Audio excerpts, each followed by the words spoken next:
Welcome back, everyone. Now it's time to continue our project here by actually creating the training session. So we're going to create a few variables that the training session is going to use.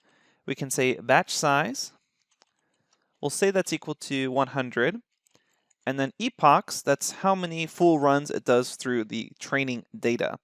Now, definitely more epochs means you're going to get better results from the generator, but keep in mind that GANs in general take a really long time to train. So we've actually already ran on a very high-powered GPU this same session or graph that we're actually going to construct right now for 500 epochs, and you can grab that saved model and play around with it and see what results it's generating. So for right now, we'll kind of keep things light. We'll do 30 epochs, although to really get good results, you should be doing plus 100 epochs. So we'll do 30 full runs through training data, and then we'll say init is equal to, we'll say tf global variables initializer. So we initialize all the variables. And then we can also create a saver function if we want to save it. I won't do any saving right now, so last thing I'm going to do is say samples is equal to an empty list, and I'm going to save an example sample of what the generator is actually producing per epoch. So at the end, there's going to be 30 example images in this list. Okay, so let's create this session. We'll say with tf session as SESS. We first need to initialize this variable, so we'll say run init. Then we're going to say for every epoch and range of epochs that we just defined, we'll do the following. First, we're going to use classic division, not true division, to figure out how many rounds do I need to do of batches to actually go through all the training data. So the number of batches I'm going to be using is going to be equal to mnis train, the total number of examples, 2 forward slashes for classic division, not true division, divided by the batch size. And that's basically going to give us a whole number indicating how many batches for, if you have each batch be 100 images, how many of those batches does it take to go through all the training examples, which is, as we know, 1 epoch. So then we're going to say for I in range of the number of batches we need to perform. We're going to grab a batch of data, so we'll say mnis training data, grab the next batch, and it's going to be defined by the batch size. Then we're going to get the images, and we're going to reshape and rescale them to pass them into the discriminator. So we'll say the batch images is equal to batch indexed at 0, and then we're going to reshape it, and we'll reshape it to be batch size by 784. And then we're going to take that same thing, so we'll say batch images is batch images, and then we're going to multiply by 2 and subtract 1 from that. All right. And that operation, this linear transformation, basically allows us to rescale everything so that it makes sense for the hyperbolic tangent activation function that discriminator network is going to be using.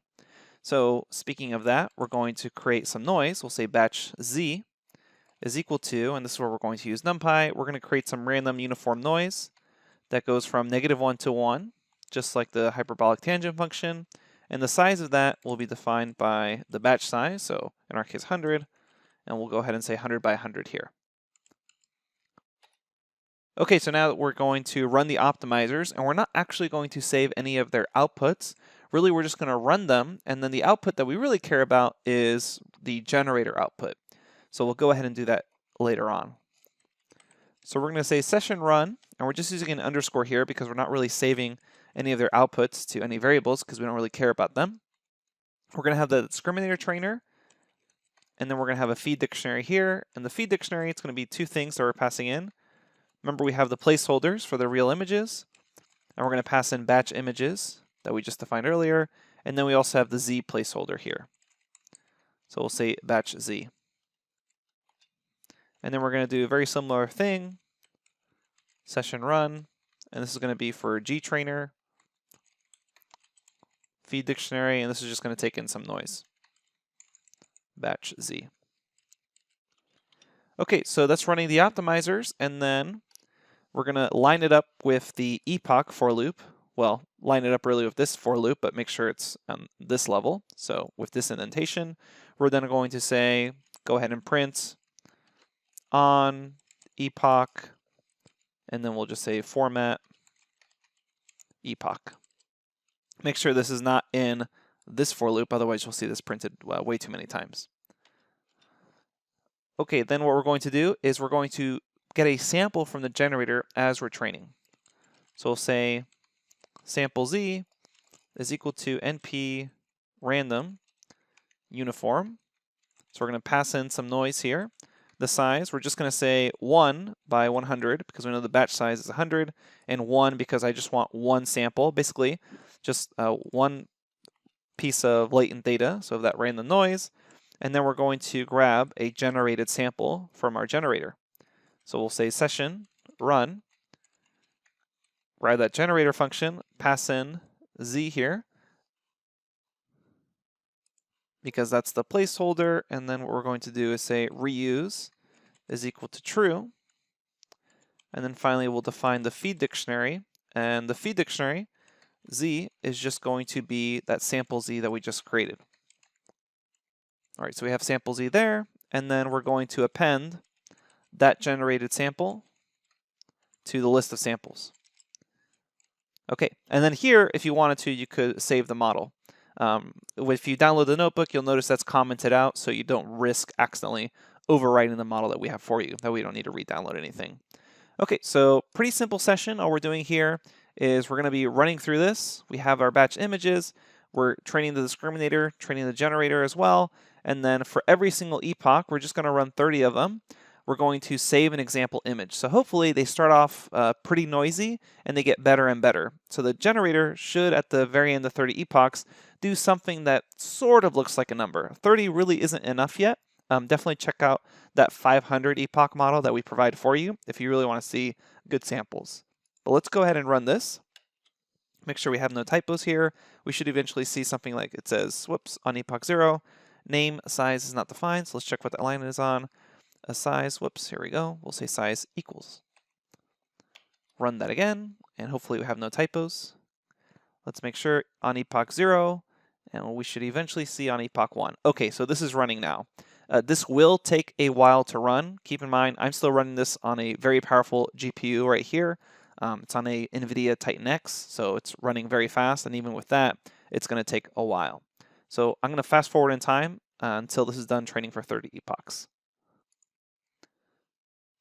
All right, so it's finished training, so let's go ahead and see how it performed. If we take a look at those samples, it's going to be a list of pictures, at least presented as an array.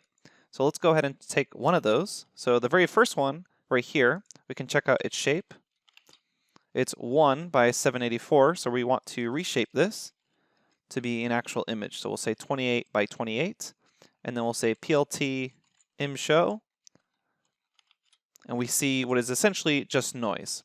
So you can keep going further and further into time, so you see it gets a little less noisy, and second or third epoch really, if you're counting 0 indexing, and you can keep going. So let's go ahead and jump to 10 and see how it performs. Still pretty noisy.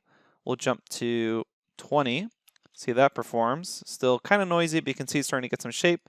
So let's see 30 epochs, 29 I mean, because we're starting indexing 0, and see how that one's performing. So you can see here that it's actually starting to perform a little better. It's starting to look like a number, maybe 28. You can see here a little less noise, because if we compare this to what the very first one looked like, at 0, you can see here it's a lot noisier. All right, so we could see with 30 epochs we were getting some improvement, but we still haven't actually seen the generator create something that looks like a real human handwritten digit. But luckily, we've already ran a model for you on a powerful GPU for 500 epochs, so let's go ahead and load that up. First, what we're going to do here is say saver is equal to tftrain saver, and we can pass in a variable list parameter that allows us to link it to the generator variable list that we had earlier. So now we have the saver. Let's go ahead and create a session, tf session as SASS, and then we'll say saver, and we're going to restore the session, and then the file path, is going to be from the notes. So let me grab that real quick. It should be under the models folder as a checkpoint file. So I'm going to pass that in there. So we're going to restore that, and then we're going to run the same code that we ran up here as far as generating a sample. So I'm going to copy this. So sample, gen sample, copy that, bring that down here, and let's go ahead and generate 5 of these samples. So we'll say new samples is an empty list, and we'll say for x in range 5. What we're going to do here is create these 2 samples, or really just 1 sample. So we'll create 5 random samples with this 500 epoch model, and then we will say new samples, and we're going to append that generated sample. Okay, so let's run this and see how it performs.